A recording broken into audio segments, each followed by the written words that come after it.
So hey everybody, it's Erin Reed and welcome to Erin Makes, and today we're going to play with the new interactive cards from Lawn Fawn, the Magic Iris. So we are making this card together on this video. Look how cool this mechanism is.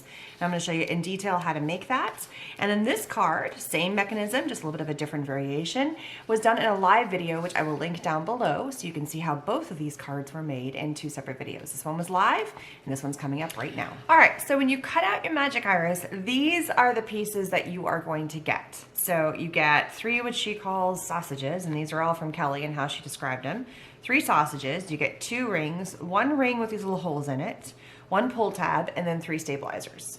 So this is the main part of what you need to make your Magic Iris. So the first step, all you need is these 4 pieces. So we're gonna call this your ring and sausages for what she called them. They do look like deflated balloons or sausages, however you wanna call them. So go ahead and place those in here, right? And if you're not liking, I mean, there's 2 different sides. I'm gonna have it set this white side is facing out, but there's also, or we could do the blue side. I mean, truly when you cut them, you could have it go either way. So it really just depends on which side. So let's make it so that we can see the blue. So see, you just kind of, and the little fact that these little things are in there, so they just kind of line up against each other. So you could have them go either direction when you place them inside your card. So just make sure they go inside, kind of nest them around. Place them right in here, and let's do our last one. Like I said, we're gonna have our blue facing out. So there, so now all of our rings are on there.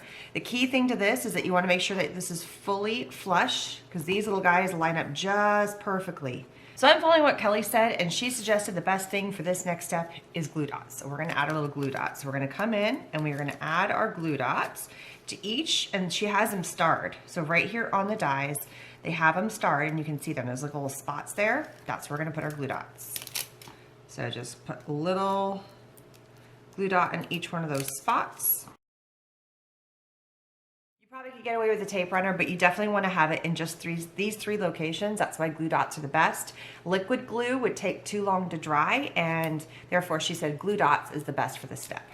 All right, next you take your ring, this is just a plain ring and you got 2 of them, so just pick which one you like.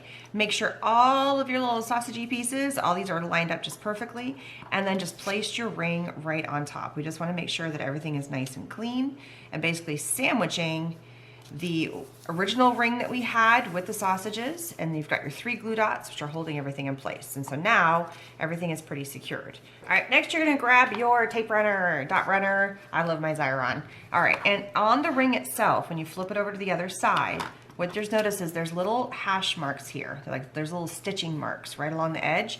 You're gonna take your dot runner and go from here to here on all 3 of those sections. So 1, 2, 3. Now we have our 3 stabilizers. So we're gonna take our stabilizer, we're gonna place 1 right here. We're gonna place 1 right here. And the stabilizers already have kind of like a little curved edge, so it really does hug nicely to the round of your card. So there's our 3 stabilizers. Once you have these 3 stuck down, flip it over to the clean circle. Grab your little piece right here, it looks like a little tongue. Flip it over to one side. Add some adhesive to the back, and pick one of the stabilizers, one of these long strips, and place this right next to it on the right-hand side. You want to leave enough room for this to close over to help secure everything. So it's going to create kind of like a little V. You don't want it way over here. You don't want it on top of it. You want it just next to it. Next, you grab your other plain circle, place that on top so you have a nice clean surface. This is not the surface that has all the back sides, so this is the front side. Go ahead and add adhesive to each one of your 3 stabilizers, and then gently hug. Not tight, nice and loose. You want to be able to let these circles spin. And if you do it too tight, they can't spin and you can't have your little iris. Secure those down, hold that in place. And then here is your Magic Iris. So what we're gonna close our iris. I like holding kind of like the inside of the circle when I do this until everything gets stabilized. So here you can see. So we're gonna go ahead and close our iris. We're gonna add adhesive to the 3 strips right here, right there. And we are gonna get the front of our card, just right here. And we're gonna lay this card, so that little tab right here is in that opening. So just kind of lay it down right where you feel like it lines up just perfectly. and go ahead and rub in that entire space. So it's nice and secure. And the size of your card is just gonna fit just perfectly on there. So now when you pull down, now I've got a little more stability to my card because it's on the backing. I can just pull the tab. So as I'm holding the card, it works awesome. And there's your magic iris. All right, so now to attach the back side of the card. I'm gonna grab some foamy pieces here. This is just double-sided foam. I need some up in the top. Do not touch the iris part, right? So you just want to be able to get into all four corners.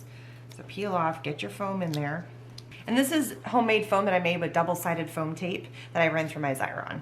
And then go ahead and peel all this off. Again, don't mess with this because you want to be able to have this freely move, right? Okay, so see how it's moving from the back side? If we put anything on here, these little mechanisms right here won't move back and forth and the card won't close. So you want to keep that free and clear so everything is nice and open. Go ahead and pull off.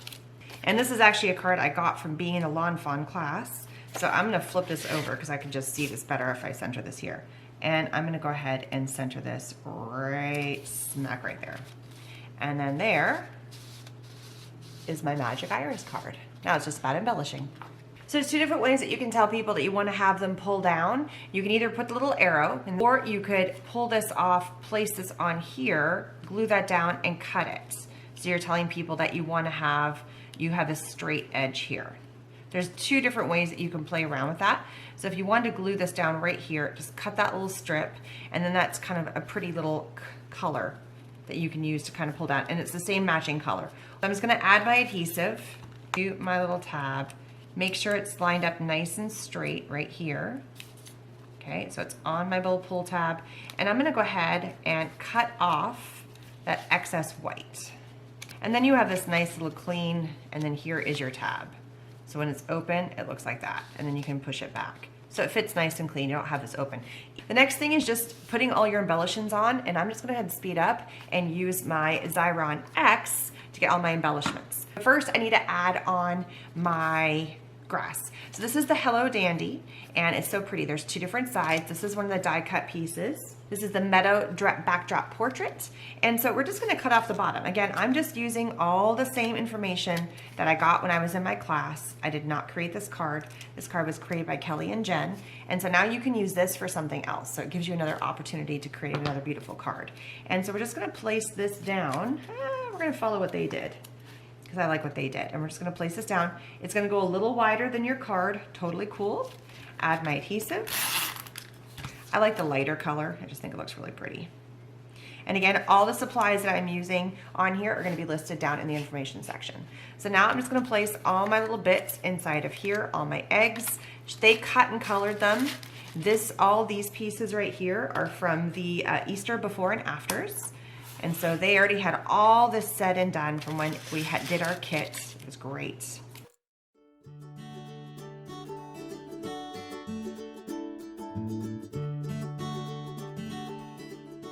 This little guy, we need to pull it open because you want to have a little peekaboo on the inside. So we're just going to go ahead and kind of tuck this in here. So we have this little Easter basket that's just going to be resting right inside of your little iris. Now when you close it, now you've got something you're like, oh, peekaboo, there it is. All right, we're gonna add our Happy Easter up here in the top. And then we're gonna have our little bunnies. Now we're gonna have some bunnies that are gonna be in the front. I could have popped this up, it'd be totally cool, but we're just gonna play around. So we got a couple of little bunnies. We're gonna place, again, I'm just following the instructions. Again, I did not create this card, but this is such a cute little set. So now we've got our little pot, our little paintbrush, kind of hanging off to the side there. And we got a couple of little Easter eggs that we're going to tuck in around. This one I'm going to do a little bit kind of on my own. So we'll have just kind of hanging out. Maybe we'll have 3, some kind of in and around. So this is how you make a cute interactive card using the new Lawn Fawn Magic Iris die set. Super, super cute. And don't forget to add on all of your other fun little things. I got to make this card. Well, I got to hear about the card. There is a tutorial I will link down in the information section that Kelly did in class where you can see it in grand big scale in her words, and basically I'm copying what she is saying. So thank you so much, Kelly, for letting me video that video segment, and therefore you can learn how to make your own Magic Iris die sets. Thanks so much for stopping by. Don't forget to subscribe, hit that bell button, and I'll see you guys again soon. Bye, everybody.